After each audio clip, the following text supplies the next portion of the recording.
I pulled into the parking lot of the Marriott downtown Denver, my rental car's engine ticking as it cooled in the October evening air. Through the windshield, I could see the banner stretched across the hotel entrance, Mitchell Family Reunion, 50 years strong. The irony wasn't lost on me. 50 years of family unity, and I'd spent the last 15 of them being the punchline to their success stories. My phone buzzed against the passenger seat. Another text from my cousin Derek. "They're already asking where you are. Dad's got his usual jokes ready." I knew exactly which jokes he meant. The ones about my little teaching job and how I was still renting while everyone else owned property. The ones about how I'd never quite made it, despite having a master's degree. It didn't matter that I'd been sending money home for years, keeping Mom's medical bills from crushing them. That part of the story never made it into the reunion highlights reel. The hotel lobby smelled like expensive carpet cleaner and that particular brand of artificial freshness that screamed corporate event space. I wheeled my single suitcase past the check-in desk, catching glimpses of familiar faces already gathered near the ballroom. Aunt Patricia's loud laugh echoed across the marble floors. Uncle Robert's booming voice carried stories of his latest real estate ventures. Well, look who finally made it. My father, Thomas Mitchell, stood near the ballroom entrance, already holding court with a cluster of relatives.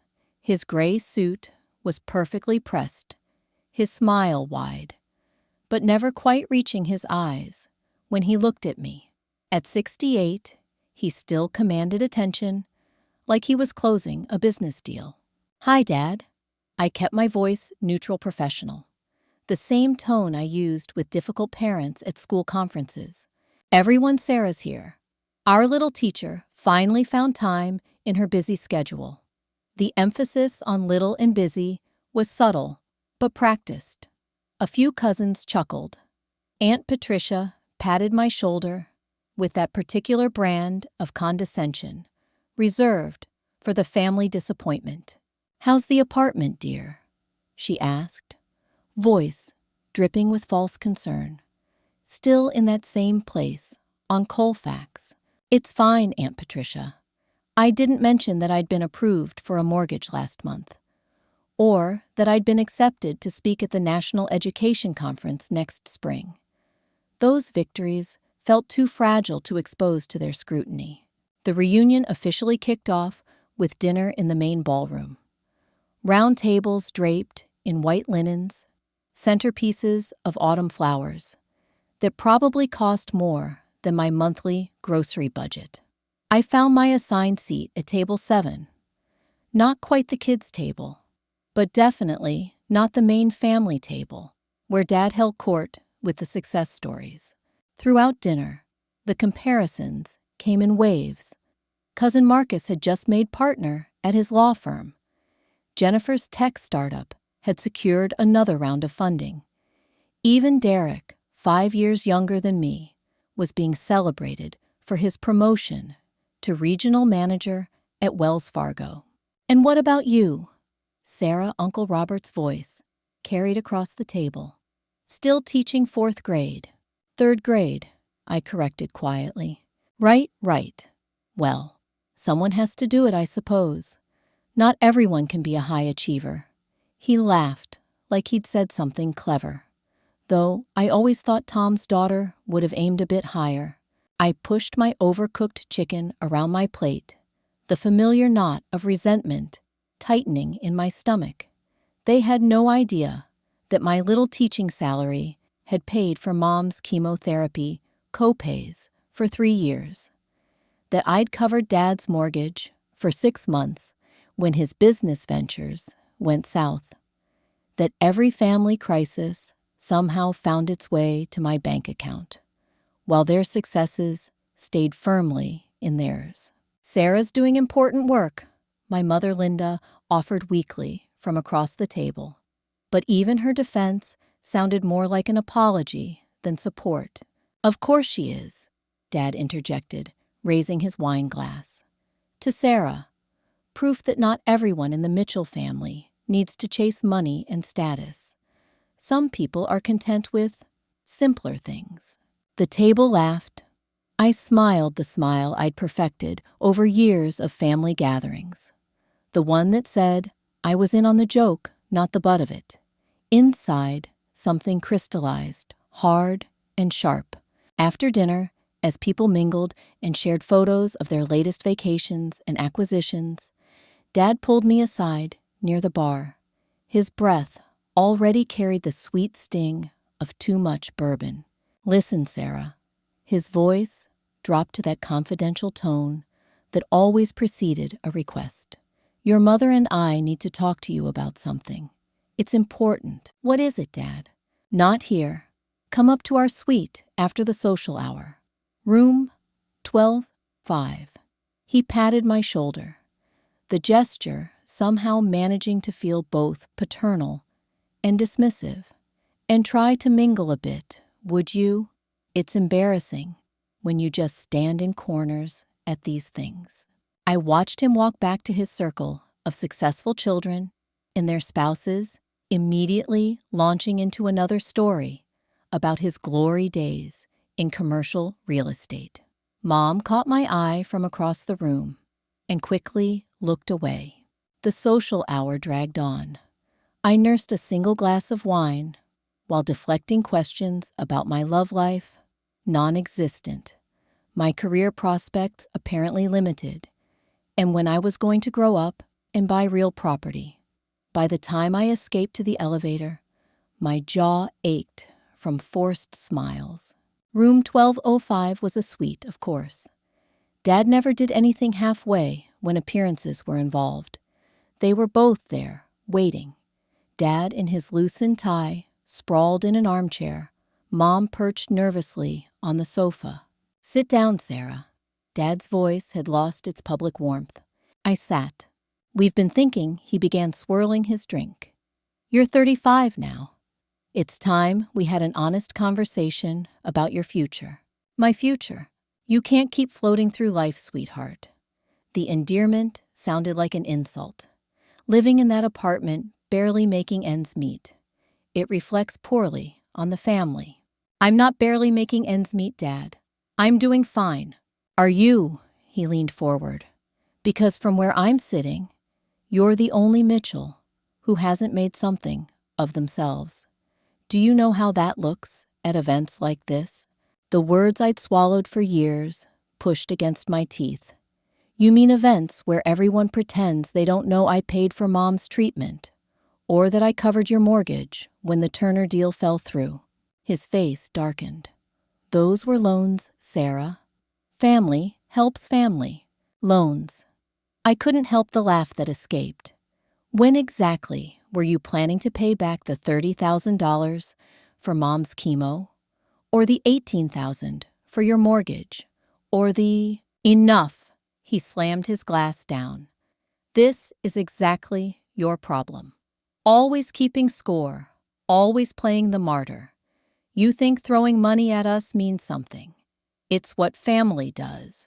But you, he stood pacing now.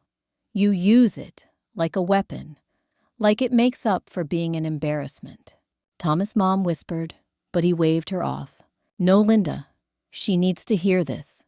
He turned back to me. We've decided it's time for some tough love.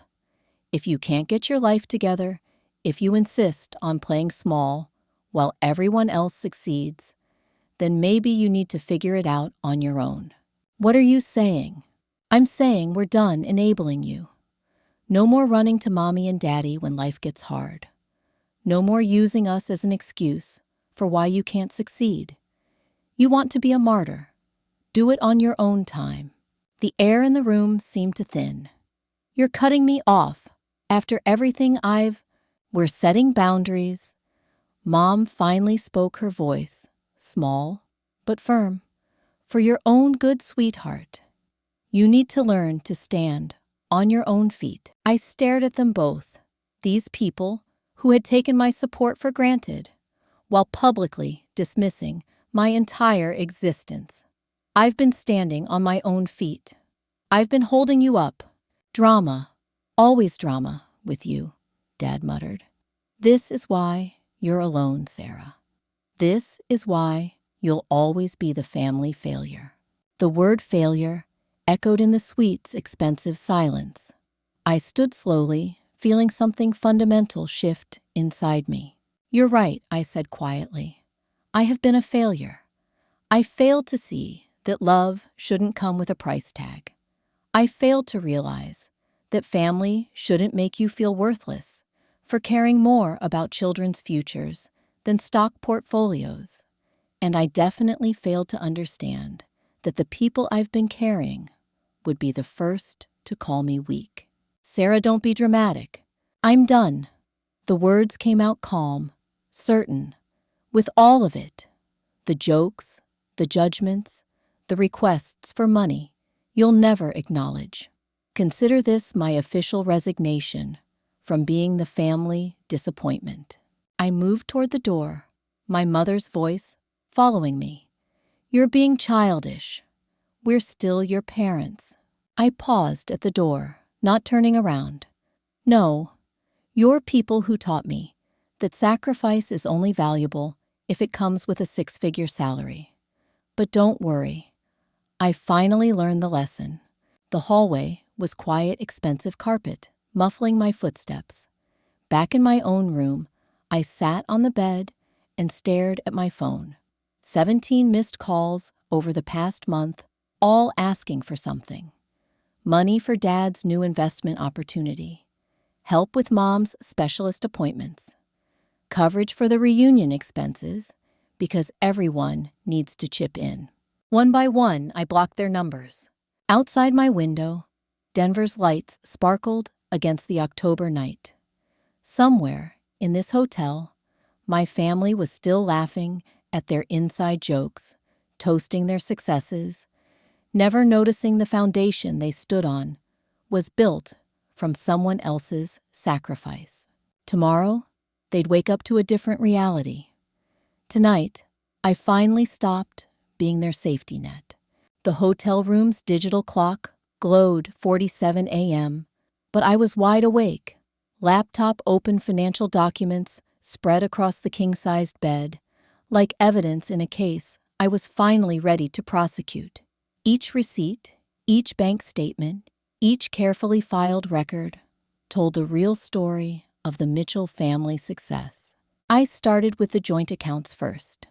The emergency fund my parents had insisted I maintain with them for family medical expenses.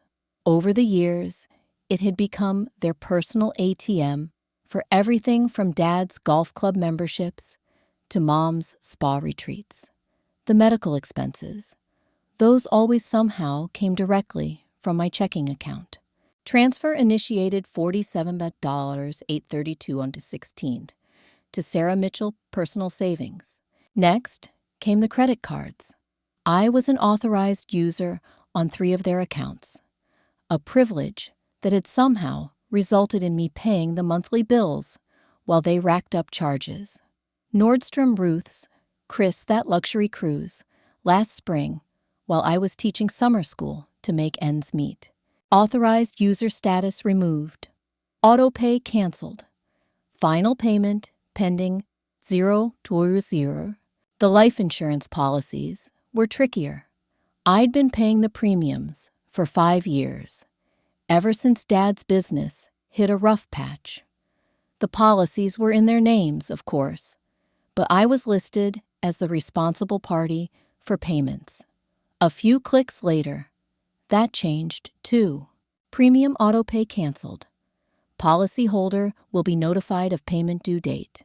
By 4 a.m., I had systematically extracted myself from every financial entanglement. The mortgage payment I'd been supplementing through a gift transfer each month canceled. The cell phone family plan, where I paid for lines I didn't use, removed myself and ported my number. The Netflix, Hulu, HBO Max accounts all under my credit card. Password changed, payment method, updated extra profiles, deleted. Each cancellation felt like cutting a rope that had been slowly strangling me. By the time the sun crept through the curtains, I had reclaimed nearly $3,200 in monthly obligations that had somehow become mine by default. The irony wasn't lost on me. They called me a failure while I bankrolled their lifestyle. I showered, dressed carefully, in my best professional outfit, the one Aunt Patricia had once called quaint, and headed down to the continental breakfast. The ballroom was being set up for day 2 of the reunion, a full day of activities, including the family talent show, photo sessions, and the keynote speech by Cousin Marcus about building generational wealth. Several relatives were already gathered around the coffee station. The conversation stopped when I entered. Sarah Cousin Jennifer's smile was knife-sharp. "We missed you at the after-party last night. Derek said you left early." "Had some work to catch up on," I replied, pouring coffee into a paper cup. On a Friday night during reunion weekend, Uncle Robert had joined the circle, his disapproval evident. "This is why you're still single. Sarah, all work, no play." "Though I'm not sure grading papers counts as real work," someone muttered, triggering a ripple of laughter. I sipped my coffee, letting their words wash over me, like water over stone. They had no idea what was coming. "Sarah, there you are." My mother appeared perfectly coiffed despite the early hour.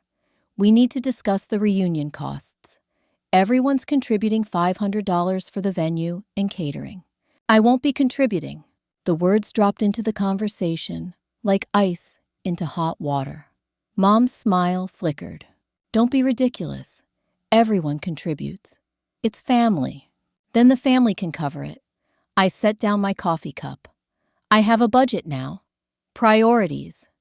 You understand. Tough love and all that." Her face flushed. "Sarah Mitchell, you're being petty.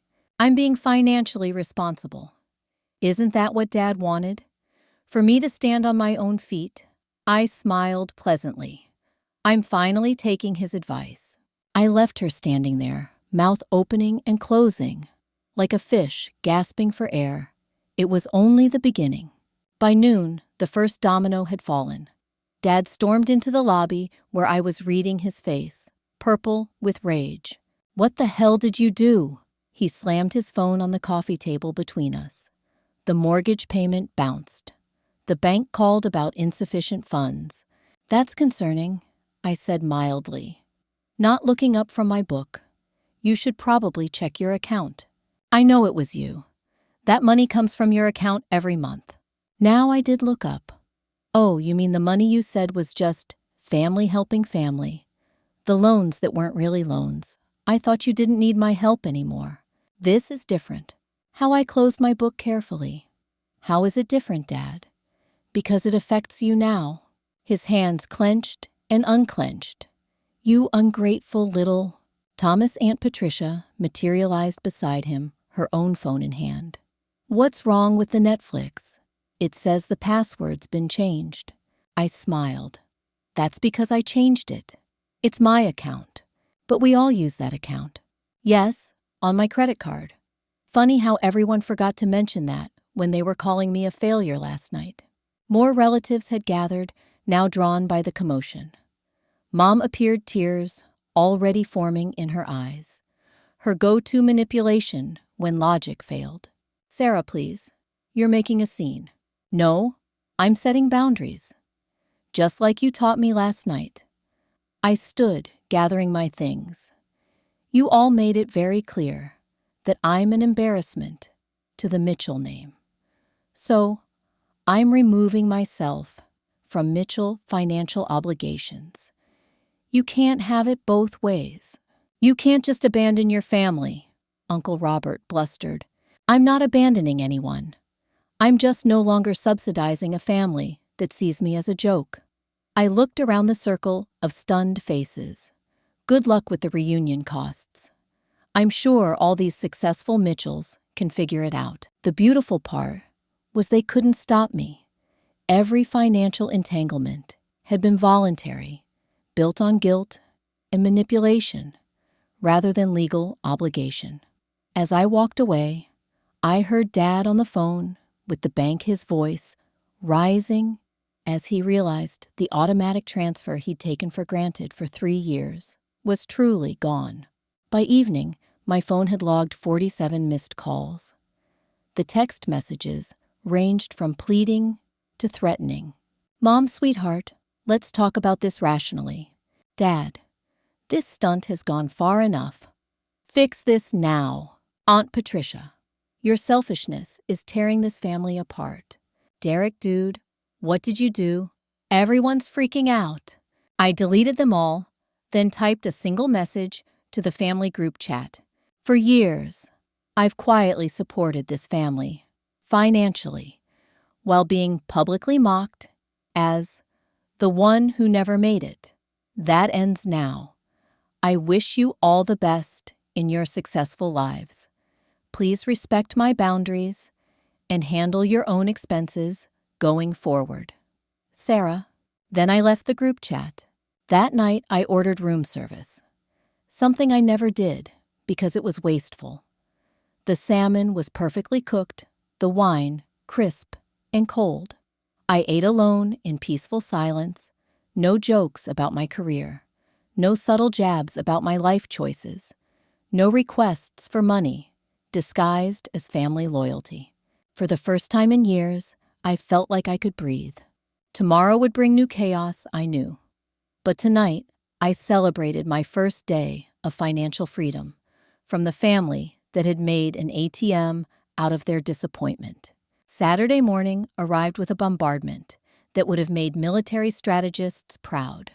The hotel room phone rang at 6:47 a.m., shrill and insistent.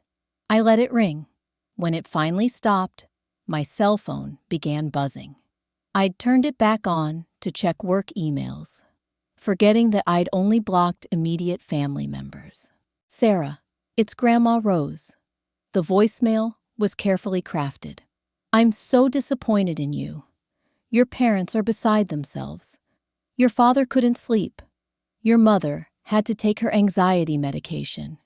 Is this really what you want, to destroy your family over money?" The next message was from Cousin Marcus, the golden boy. "Hey, Sarah. Look, I get it.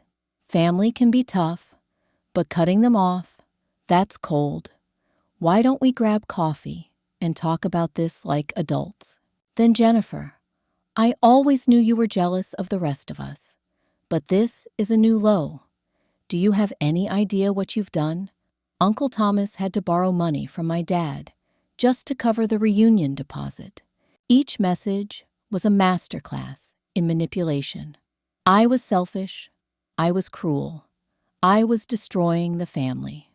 I was jealous, petty, unstable. The word ungrateful appeared in nearly every communication. I ordered breakfast in my room again, avoiding the continental spread, where I knew the family would be gathered. As I spread cream cheese on my bagel, I thought about all the family breakfasts I'd paid for over the years. The brunches, where they'd ordered freely, knowing somehow the check would find its way to me. The birthday dinners, where I'd quietly slipped my credit card to the server while they toasted their own success. My laptop chimed with an email notification. Work correspondence, I assumed, but the sender made my stomach drop. Thomas Mitchell, Mitchell Enterprises. Com. Subject formal notice.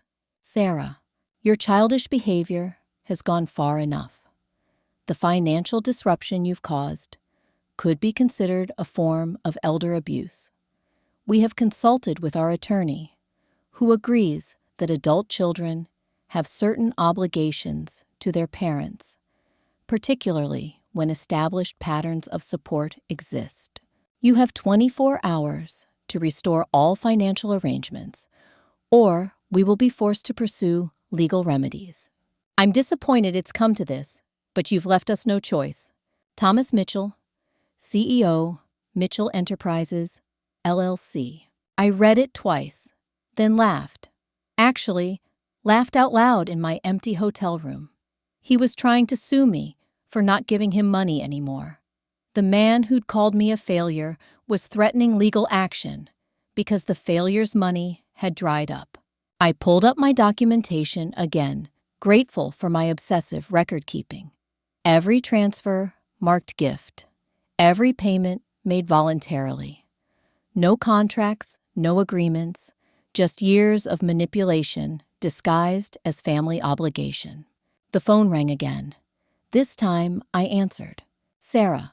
My mother's voice was small, calculated to sound fragile.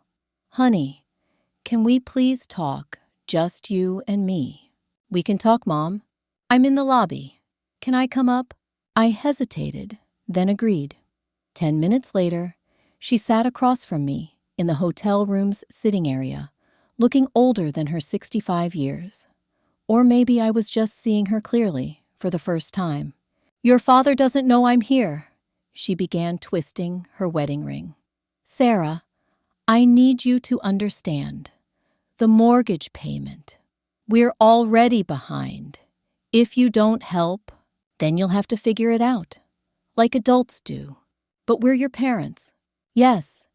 And last night you told me I needed to learn to stand on my own feet. I'm just following your advice. She leaned forward, tears forming. That was your father talking. You know how he gets. He didn't mean it. Yes, he did. And so did you. I kept my voice steady. Mom, I've been supplementing your mortgage for 3 years, paying for your medications, covering Dad's business losses, and the entire time I've been the family joke, the failure, the one who never made it. We never meant. You laughed. The words came out sharper than intended. Every single time. Every joke about my little teacher salary. Every comment about my apartment. You laughed. She dabbed at her eyes with a tissue. We're not perfect, Sarah. But does that mean you abandon us? I'm not abandoning you. I'm stopping the enabling. I pulled out a folder I'd prepared. Here's a list of financial advisors. Here's information about refinancing options. Here's the number for the financial aid office at the hospital for Mom's prescriptions. You have options that don't involve me. Her face hardened as she realized I wasn't folding. You're really going to let us lose the house after everything we've done for you? What exactly have you done for me, Mom? Besides undermine me at every opportunity while cashing my checks. She stood abruptly. I see. Well, I hope you're happy with yourself when your father has a heart attack from the stress that's on you. No, I said firmly. It's not. His health is his responsibility. His finances are his responsibility. Just like mine are mine. She left without another word, but not before delivering a parting shot. You'll regret this, Sarah. When you're old and alone, you'll regret pushing away the only family you have. The rest of the day passed in waves of assault. Family members I hadn't spoken to in years suddenly found my number. The reunion activities continued without me. I could hear laughter and music from the ballroom below. They were carrying on pretending everything was normal, while simultaneously painting me as the villain in their whispered conversations. Derek knocked on my door that evening, looking uncomfortable. Can I come in? I let him in. Of all the cousins, Derek had always been the least cruel, though he'd never defended me either. Jesus, Sarah. Dad says Uncle Thomas is talking about taking out a payday loan to cover bills. Then maybe Uncle Thomas should have thought about that before spending money he didn't have. Derek sat heavily on the sofa. They're all freaking out. Apparently, you've been covering a lot more than anyone realized. Funny how that works. When I was paying, I was a pathetic failure. Now that I've stopped, suddenly, I'm essential. Why didn't you ever say anything about how much you were helping? I looked at him. Really? Looked at him? Would it have mattered? Would it have stopped the jokes, the comments, the constant reminders that I was less than everyone else? He couldn't meet my eyes. Probably not. Then you have your answer. He stood to leave, then paused at the door. For what it's worth, I think you're brave. I could never stand up to them like this. It's not bravery, Derek. It's survival. That night, I sat by the window, watching the Denver skyline twinkle in the darkness. My phone had finally gone quiet after I'd turned off notifications. Somewhere in this hotel, my family was probably having another strategy session, trying to figure out how to manipulate me back into compliance. But something had fundamentally shifted. The guilt that had been my constant companion for years was gone, replaced by a strange, light feeling. It wasn't happiness exactly. It was freedom. The freedom that comes from finally saying enough and meaning it. Tomorrow was the last day of the reunion. The grand finale with Marcus's keynote about building wealth. I smiled at the irony. He could talk all he wanted about financial success. I'd just given myself the greatest wealth of all. The knowledge that I didn't need their approval to know my worth. The city lights blurred as unexpected tears came. Not tears of sadness or regret, but of relief. The family I'd tried so hard to belong to had never really been mine. But maybe that was okay. Sunday morning arrived with an unexpected development. As I packed my bags, preparing to check out early and skip the final reunion events, my phone buzzed with notifications from Facebook.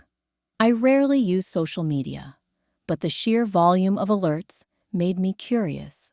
I opened the app and felt my stomach drop. My father had posted in the Mitchell family Facebook group, the one with 847 members, spanning cousins, distant relatives, and family friends across the country. It is with a heavy heart that I share this family crisis. Our daughter Sarah has chosen to abandon her parents in our time of need.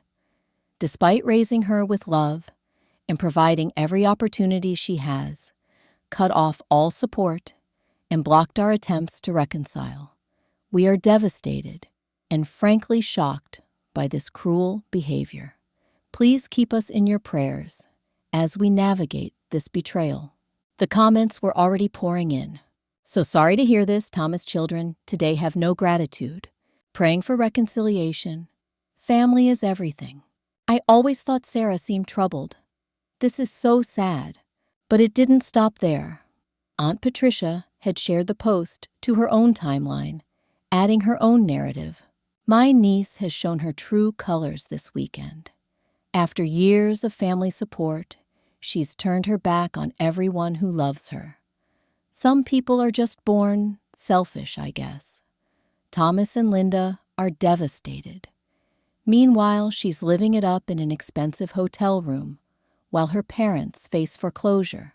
The lies were breathtaking. Years of family support, I scrolled through more posts. Jennifer had chimed in with a long diatribe about how I'd always been jealous of successful family members. Marcus had written a philosophical post about the importance of honoring thy father and mother, with clear subtext about my situation. Then came the private messages from family acquaintances. Sarah, I'm so disappointed to hear about your behavior. Your parents sacrificed so much for you. How could you?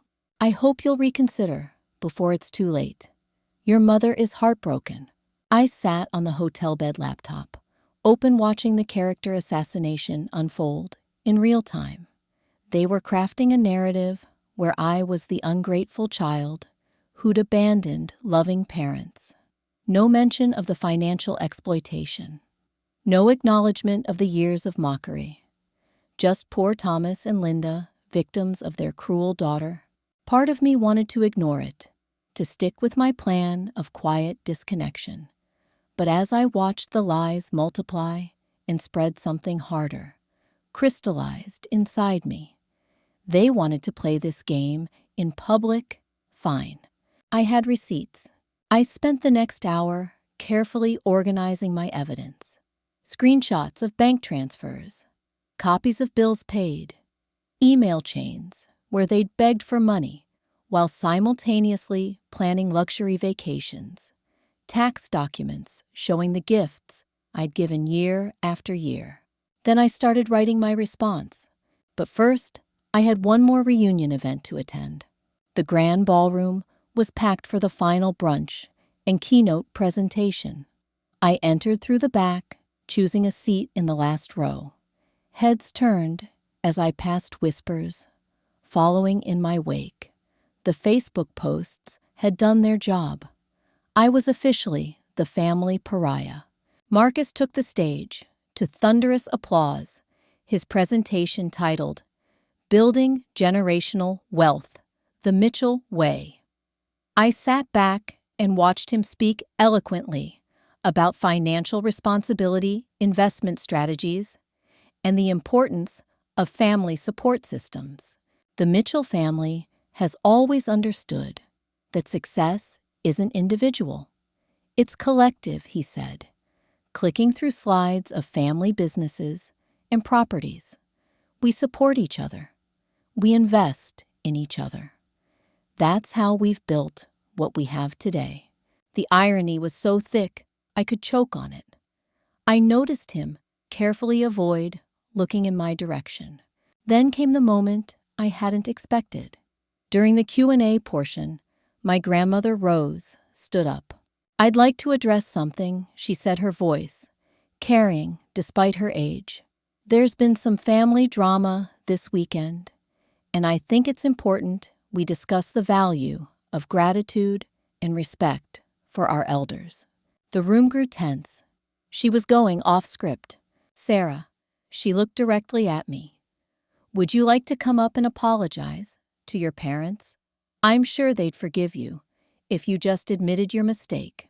Every eye in the room turned to me. My father sat at the head table, a small smirk playing at his lips.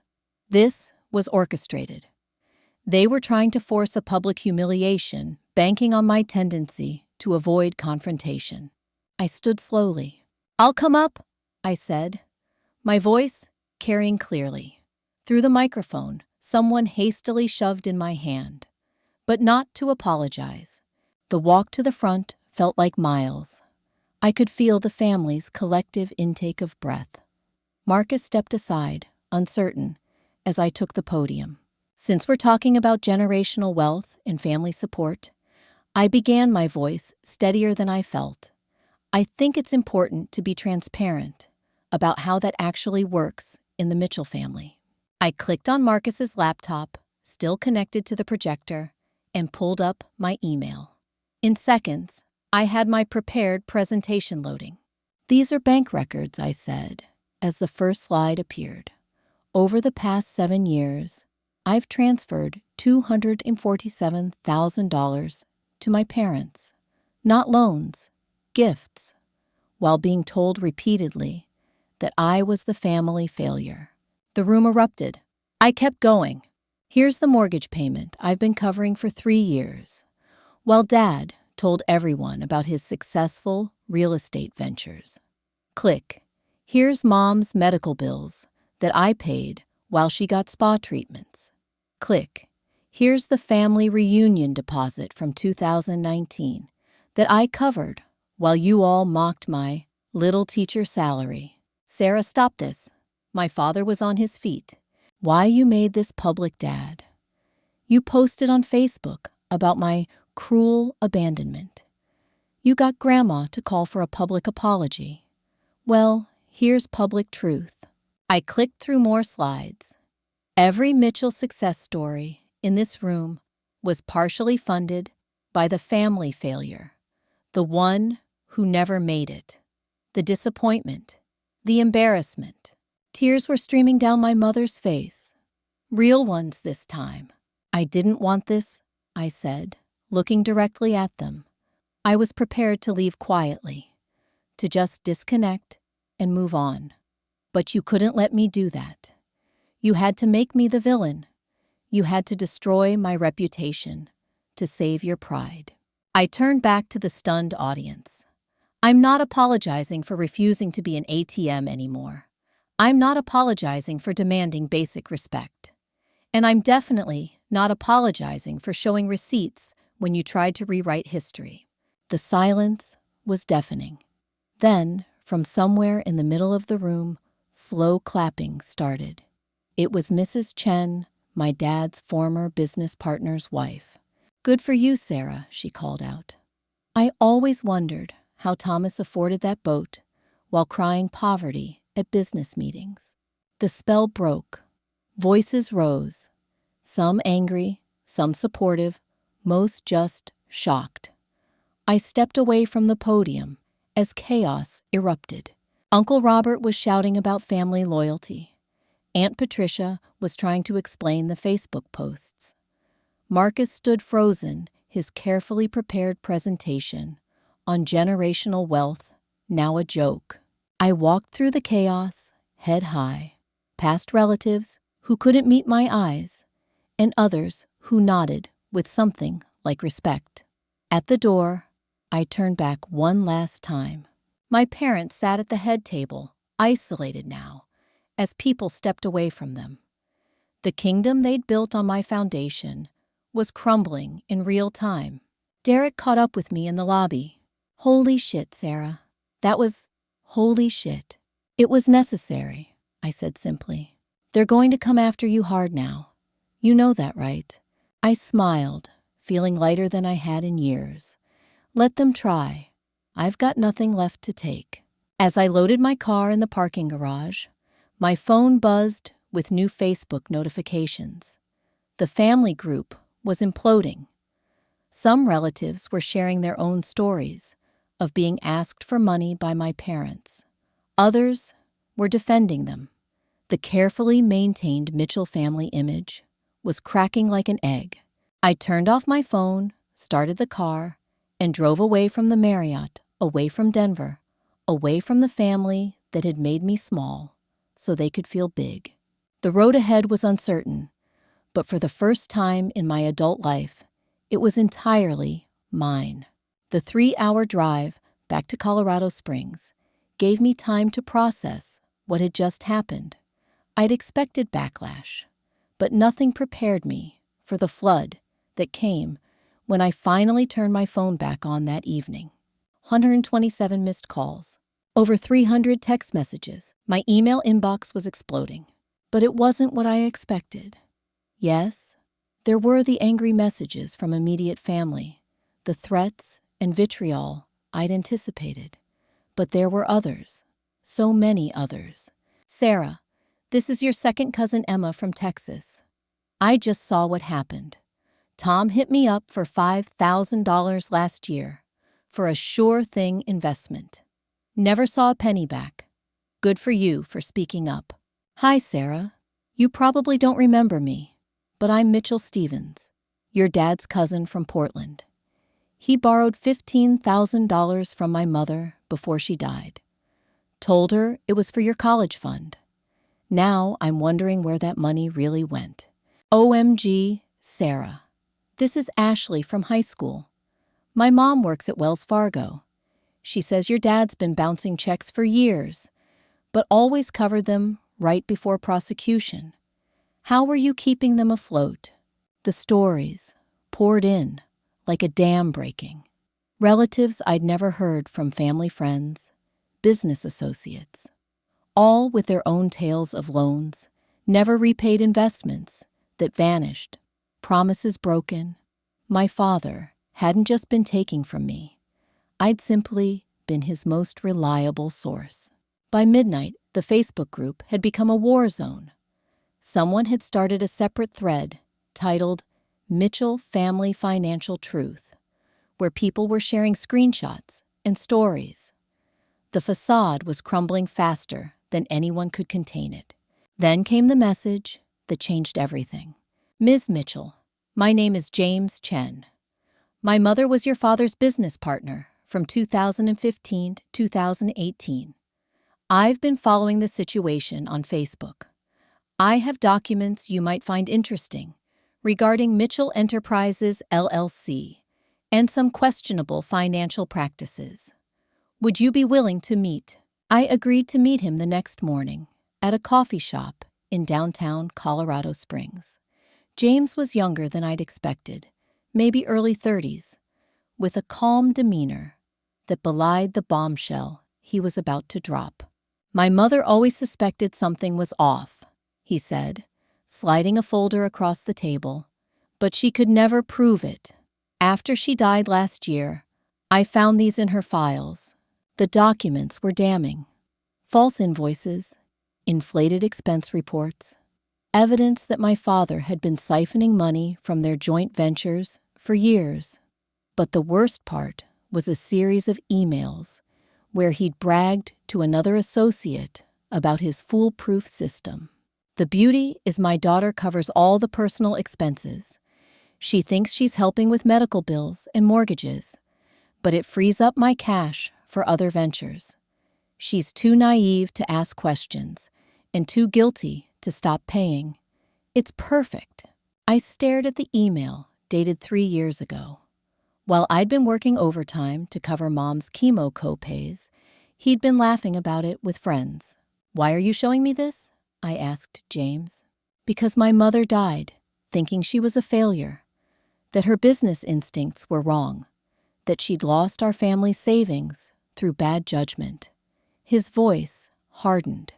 "But it wasn't her fault. It was his. And now that you've opened the door, I think it's time everyone knew the truth." "These could be evidence of fraud," I said carefully. "That's what my lawyer says. I've been building a case, but I needed more proof. Your presentation yesterday, those bank records, they fill in the gaps." We agreed to stay in touch. As he left, he paused at the door. "For what it's worth, you did the right thing. Sometimes, the only way to stop a parasite is to expose it to light." That afternoon, I sat in my small apartment, the one my family mocked, and made a decision. I drafted a comprehensive post for the Mitchell family Facebook group. Not an emotional rant, but a clear, factual timeline of financial exploitation backed by evidence. I included bank statements showing the patterns of money flow, screenshots of messages begging for money while planning luxury purchases, the email James had shared with his permission, a spreadsheet totaling what I'd given over the years, $247,000, photos of the medical bills that were actually cosmetic procedures, the mortgage documents showing my parents owned their house outright while claiming they were facing foreclosure. At the bottom I wrote, "I'm sharing this not out of spite, but because silence enables abuse. Financial exploitation within families is real, and it thrives in darkness." I was told I was helping with necessities while funding a lifestyle built on deception. To those who've reached out with similar stories, you're not alone. Your kindness wasn't weakness. Their manipulation wasn't your fault. To those still defending them, I hope you never experience the betrayal of learning. Your sacrifice was their punchline. This is my final post on this matter. I'm moving forward with my life, free from the shame they tried to make me carry. I wish them accountability, if not redemption. Sarah. I hit post and watched the reactions roll in. This time, the tide had fully turned. The comments filled with apologies from relatives who'd participated in the mockery, stories from others who'd been similarly exploited, offers of support and solidarity. Marcus texted me privately, "I had no idea. Jesus, Sarah, I'm sorry. We all are." Aunt Patricia tried damage control. "This is a private family matter that shouldn't be aired publicly." Someone responded, "You made it public when you lied about her, Patricia. Deal with the consequences." By evening, my father had deleted his original post and gone silent. My mother had deactivated her account entirely. The family members who jumped to attack me were backpedaling frantically. But the most surprising message came from Grandma Rose. "Sarah, I owe you an apology. I've enabled my son's behavior for too long, choosing blindness over accountability. You showed more courage in that ballroom than I've shown in 80 years. I'm ashamed of my part in this. If you're willing, I'd like to have an honest conversation about making things right." I sat with that message for a long time, the family matriarch admitting fault. It didn't erase the years of hurt, but it was something. That night, local news picked up the story. Colorado teacher exposes family. Financial fraud at reunion ran on the 10 o'clock broadcast. My phone rang with interview requests I declined. This wasn't about fame or revenge anymore. It was about truth. James Chen called to let me know he'd filed formal charges against my father for fraud. With my documentation supporting his mother's records, the case was strong. "He's going to blame you," James warned. "He's been blaming me my whole life," I replied. "At least now it's for something I actually did." As I prepared for bed in my pathetic apartment, I looked around with new eyes. Every piece of furniture I'd bought myself. Every bill paid with money I'd earned. It might not be the luxury my cousins enjoyed, but it was honest. It was mine. The truth was still rippling outward, would probably continue for weeks. Family dynamics that had held for decades were shifting, cracking, reforming. Some relationships would never recover. Others might actually have a chance to become real. But that was tomorrow's concern. Tonight I fell asleep, free from the weight of their secrets, my truth finally told. 2 weeks after the reunion, I stood in the corridor of the Jefferson County Courthouse, adjusting my blazer for the 10th time. James Chen stood beside me, calm and prepared with boxes of evidence. My lawyer, Patricia Hernandez, a sharp woman who'd taken my case pro bono after hearing the story, was reviewing notes one final time. "Remember," Patricia said, "this is just a preliminary hearing. Your parents are trying to get a restraining order against you for harassment and intentional infliction of emotional distress. We're here to show the judge why that's ridiculous." The irony wasn't lost on me. They were claiming I was harassing them by refusing to give them money and telling the truth about it. The courtroom was smaller than I'd expected, with worn wooden benches and flickering fluorescent lights. My parents sat on the opposite side with their lawyer, an overdressed man who looked like he specialized in intimidation. My father wore his best suit. My mother clutched tissues she hadn't needed yet. They were performing victimhood like seasoned actors. What they hadn't expected was the crowd. Word had spread through the family network, and several relatives had come to observe. Grandma Rose sat in the back row, her presence a quiet statement. Mrs. Chen was there too, supporting her son. Even Derek had shown up, giving me a small nod as I walked past. Judge Martinez, a no-nonsense woman in her 50s, called the hearing to order. My parents' lawyer went first, painting a picture of a vindictive daughter who'd publicly humiliated her loving parents, destroyed their reputation, and caused severe emotional and financial distress. My clients have been forced to take out high-interest loans just to survive, he declared. Their daughter's cruel actions have left them destitute and socially ostracized. They simply want protection from further harassment. I watched my father nod sadly, the picture of a wronged parent. My mother dabbed at her eyes. Then it was our turn. Patricia stood, commanding the room's attention. "Your Honor, we'd like to present evidence that this case is not about harassment, but about retaliation."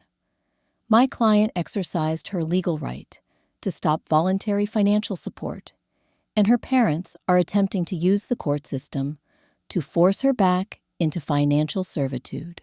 She began with the bank records. Month after month, year after year, the transfers clearly labeled as gifts, the mortgage payments, the medical bills, the luxury purchases made within days of receiving money for emergencies. Furthermore, Patricia continued, we have evidence that Mr. Mitchell has a pattern of financial exploitation extending beyond his daughter. James took the stand calmly, presenting the evidence of fraud from his mother's business dealings, the inflated invoices, the siphoned funds, the email where my father had bragged about using me as his personal ATM. My parents' lawyer objected repeatedly, but Judge Martinez allowed the evidence, noting its relevance to the credibility of the plaintiff's claims. Then came the Facebook posts. Patricia projected them on a screen showing the timeline of who had started the public battle. As you can see, Your Honor, Mr. Mitchell initiated the public discourse with false statements about my client. She responded with documented facts. Truth is an absolute defense against defamation. The judge turned to my parents' lawyer. Counselor, do your clients dispute the authenticity of these financial records? He fumbled. Well, Your Honor, the context of these gifts. I asked if they dispute the authenticity. Yes or no? No, Your Honor. And do they dispute that they initiated the public discussion on social media? They were seeking family support. Yes or no? No, Your Honor. Judge Martinez leaned back, her expression unreadable. Then she spoke, her voice cutting through the room like a blade. I've seen many cases of family financial disputes, but rarely one so well documented. What I see here is not a daughter harassing her parents, but parents retaliating against a daughter who finally said, enough. She continued, the plaintiffs received nearly $250,000 from their daughter over 7 years, while publicly demeaning her. When she ceased this support, as was her right, they attempted to publicly shame her into compliance. When that failed, they turned to the courts. My mother let out a real sob this time. My father's face had turned an alarming shade of purple. Not only am I denying this restraining order, the judge said, but I'm recommending the district attorney's office review this case for potential elder abuse charges against the plaintiffs, not the defendant. Financial exploitation of adult children is still exploitation. She turned to me. Ms. Mitchell, you're free to go, and if your parents continue to harass you about money, I suggest you seek your own restraining order. The gavel came down with finality. The courtroom erupted. My parents' lawyer was trying to calm my father, who was shouting about appeals and lawsuits. My mother had dissolved into tears, real ones this time. Relatives whispered among themselves, some nodding with satisfaction, others looking uncomfortable with the public downfall.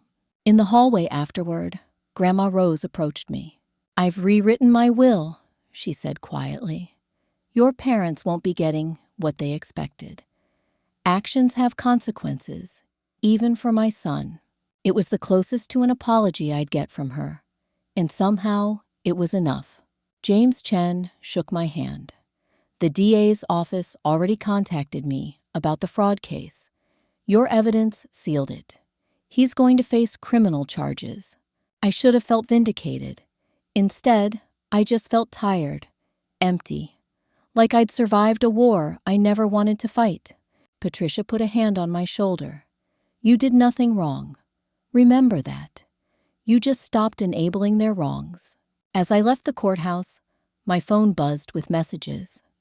Some from relatives offering support, others from journalists who'd caught wind of the story.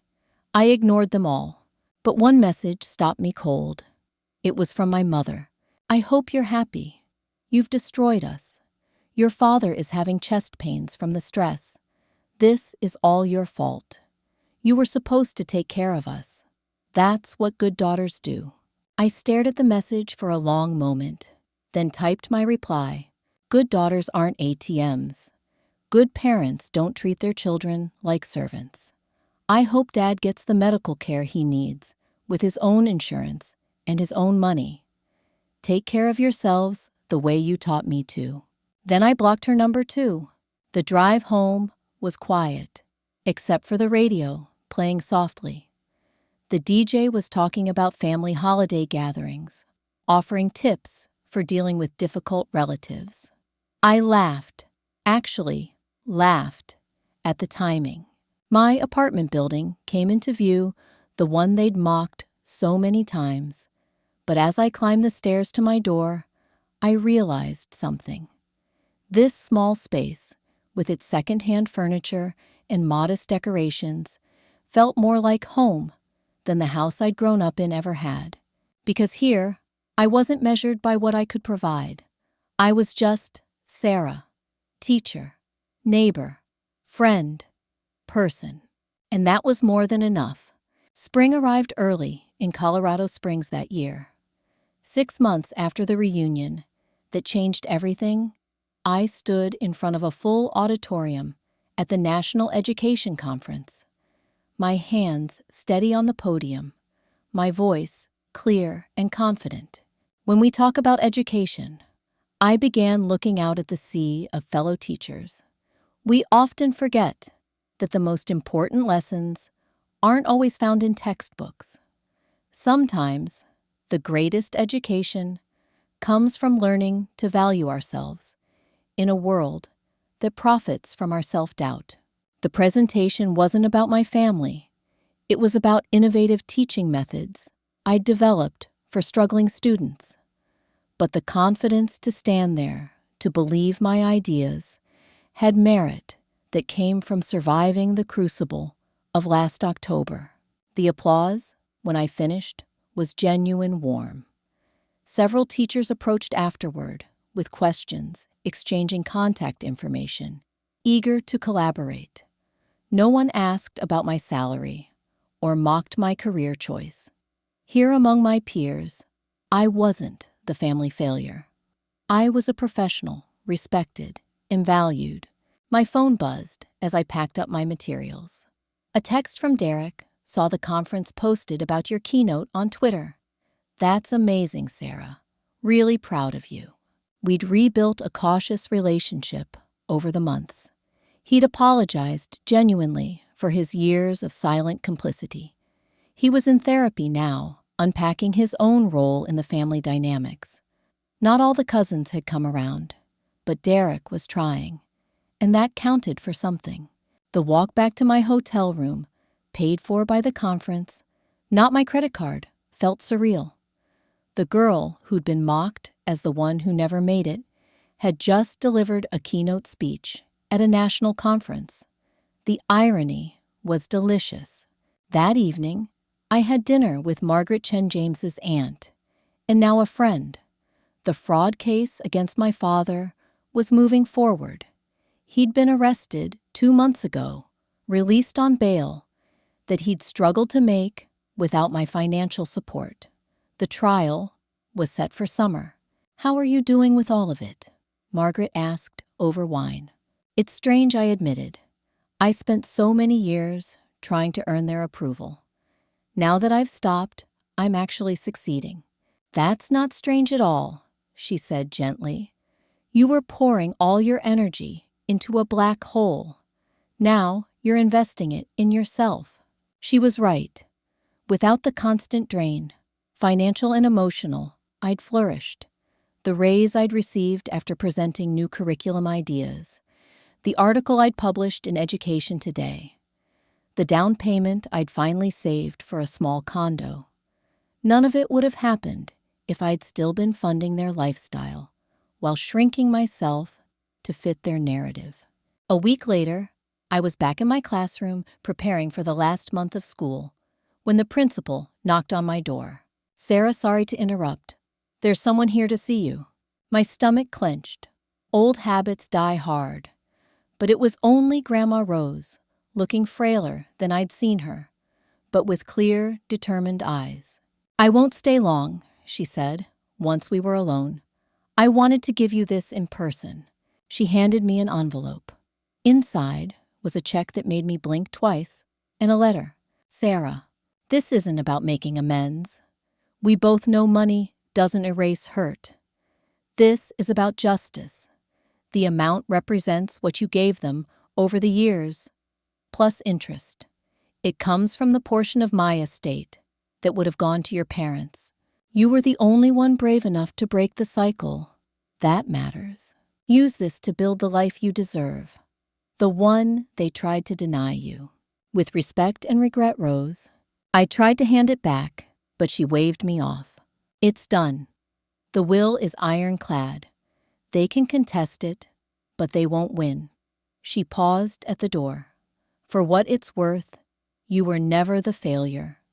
You were the only success story in a family that measured worth by the wrong metrics."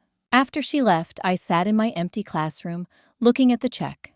It wasn't about the money I'd learned to live without it. It was about acknowledgement, validation, an admission that I'd been wronged by people who should have cherished me. That weekend, I signed the papers for my condo, a small 2-bedroom unit with big windows and a view of Pikes Peak. The second bedroom would be an office where I could write plan lessons, maybe start that educational blog I'd been considering. Moving day was bittersweet. As I packed up my apartment, I found the reunion program from October shoved in a drawer. Marcus's keynote topic mocked me from the glossy page, "Building Generational Wealth, the Mitchell Way." I'd learned the real Mitchell way. Take from those who love you, give nothing back but criticism. But I'd also learned my own way. Give wisely, set boundaries fiercely, and never apologize for knowing your worth. The condo was perfect, modest, but mine. Every wall I painted, every piece of furniture I arranged was a choice made free from their judgment. The teacher's salary they'd mocked now comfortably covered my mortgage, with enough left over for the life I wanted, simple, authentic, peaceful. 3 months later, I received 2 pieces of mail on the same day. The first was a wedding invitation from Derek. A sticky note was attached. "I know things are complicated, but I'd really love to have you there. You showing courage gave me permission to find mine. D." The second was a notification from the district attorney's office. My father had pled guilty to fraud charges to avoid trial. 18 months in minimum security, 3 years probation, and restitution to the Chen family. My mother had divorced him within days of the plea, claiming she'd been a victim too. I felt nothing. Not satisfaction, not sadness. They were strangers now. People I'd once known who'd chosen greed over love. That night I sat on my small balcony, grading papers as the sun set behind the mountains. My phone was quiet. No demands for money, no guilt trips, no mockery disguised as family banter. Just peace. A text came through from a teacher I'd met at the conference. She'd tried my teaching method and wanted to share the amazing results. We made plans to collaborate on a paper for an educational journal.